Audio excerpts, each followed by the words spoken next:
Good morning, all. Last time we discussed about why we need platform and what is the advantage of positioning a platform within an enterprise. Today we will deep dive into enterprise mobility platform security. When we are choosing the enterprise platform, the key aspect we need to look at it, how the system is scalable, how the platform is secured, the non-functional requirement of the defined enterprise architecture practice. Is it supported by the targeted platform? So let's focus on mobile security and the mobile security aspect. And the mobile security aspect, we per se mobile security model which can be classified as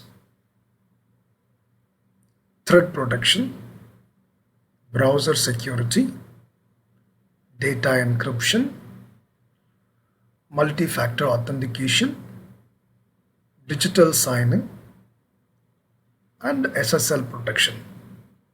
These are the key category of different security aspect which can fit into security model. Of course, when we look at the security as a whole, there are three layers of security. At first level, transport level security, which is use SSL encryption for all the form of communication between a client to server or between system to ensure the communication is secure over the wire and network. Second, data layer protection, which can be a end-to-end encryption between your mobile client and server, or only sensitive information will be encrypted. It's called pin-based encryption. Third aspect is your application security. The application security, you can subcategorized within that: mobile client security, mobile browser security, mobile platform middleware security, and admin and operational portal security.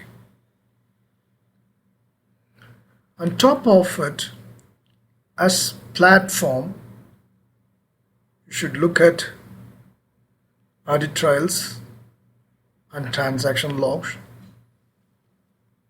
and along with that, flexible reporting. All admin user activities should also have auditing and logging facilities, complete user management for admin and operational users, along with access control inbuilt. The whole system should have comprehensive auditing and logging facility, which should be a multi-level and detailed, in addition to being tamper-proof. And the platform should provide flexibility to integrate with any third party or existing 1FA or 2FA or MFA or single sign-on security system which is there in place of any enterprise on top of existing security model. But let's deep dive the platform or application security, which I said earlier. The application security we will classify as mobile security, middleware security, and the administration or operational security. Let's touch base on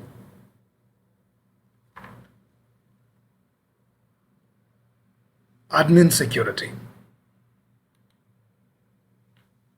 access control. As an operational or admin user, I should know what to see, what not to see, how to control to or prevent unauthorized access. For example, a report user group in an enterprise can access user transactional report. A security group within an enterprise can manage the user management module, which help the security group to create user, edit, lock, unlock, remove the user when the user exit from the organization. Similarly, they can do auditing on the system. Who access what through admin auditing. The second aspect, dual authentication or multi-authentication. Most of the enterprises has some form of multi-authentication inbuilt for their admin operational portal. Specifically, configuration, content management. This area need a dual or multi-authentication. When I say dual authentication, most of the enterprise know the existing practice of maker and checker or maker and approver practice. There is a person belongs to the specific group as a maker group who can create the content and submit for review and approval. There is a specific group, part of the user group. The user can log in as a checker or approver, can review the submitted content and approve or reject it. Once the checker approves the content or configuration changes, those changes need to be approved, changes need to be reflected in the production system. That's a dual authentication. When you say multi-authentication, there are some enterprises where you need multi-level of user authentication, which is a maker, checker, and approver. 3 levels. The person will create a content, another person will check the content, and third person will approve the content or a configuration or a transaction. Additionally, password security. Whomever the user log into admin operational portal, the password should be protected, encrypted, and transport over wire as secured manner, and the password is stored within a system in an encrypted or hashed or salted manner. Top of the key thing for any administration or operational portal, audit is one of the key thing. Whomever log in or access anything, modify anything, view something, it need to be audited. For auditing the configuration level, the system should provide a flexibility on partial audit or full audit. When I say partial audit, the operational users who log in, when they log in, when they log out, what they have access to. When you say a full audit, from login to whatever they browse and do things, they including their IPs and user ID, what they access, what they modified, when they are modified, the complete navigation of the specific users need to be audited and available as a report, and that report can be exported as a PDF or Excel or Word, whatever the format which audit team required. These are the key administration platform capability. Apart from that, the platform should provide a flexibility in the administration portal to extend custom administration module specific to functional domain. For example, customer administration module, push notification administration module, or notification center. And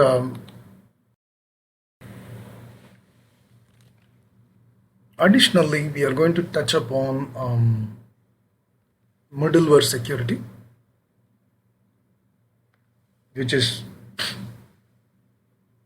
we will look at in detail of within a platform engine or within a core engine, what are the key capabilities we expected, we have to look at it. For example, any request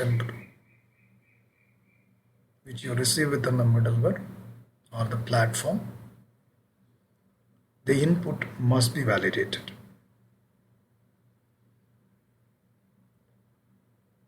Second, the basic one, SQL injection, ensure there is no SQL injection or XML injection part of your request. And character block listing. When I say character block listing, the special characters handling.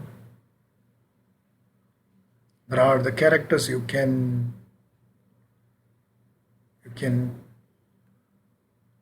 block list being used within the request parameter. Session fixation attack prevention. How to session fixation or session hijacking technique to be prevented. Another request per session validation. So a specific user logged in. Ideally, you have a session timeout period or session activation period. Ideal session timeout period. These are all general configuration in your platform. But as part of middleware security, for that particular valid session, what is the maximum concurrent or maximum request allowed per session? For example, some system configure 500 requests. It means for that particular active session, maximum 500 requests can hit from client to server. If anything more than that, if the request counter is touched that maximum throughout the limit of particular session, then the user has to be locked or notified or handled.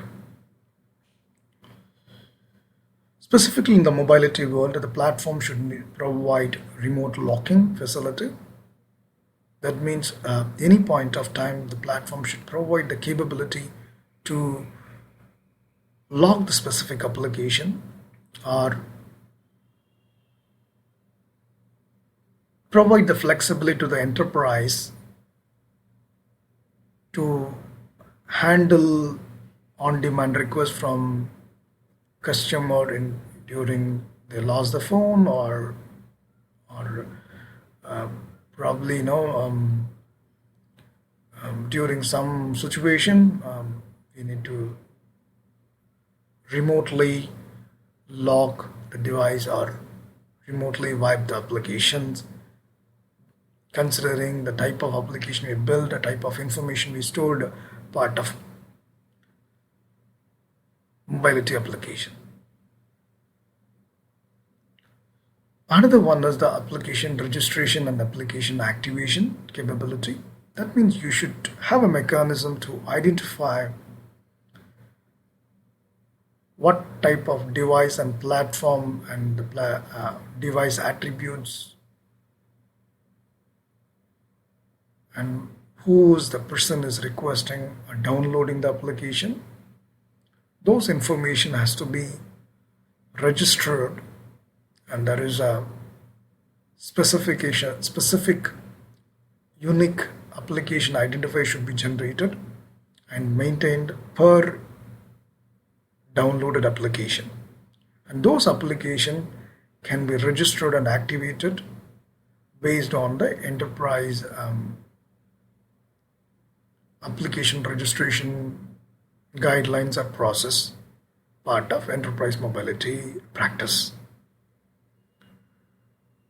Then the key thing for any user inquiries or transactions, multi-level audits are mandatory. When I say multi-level audits,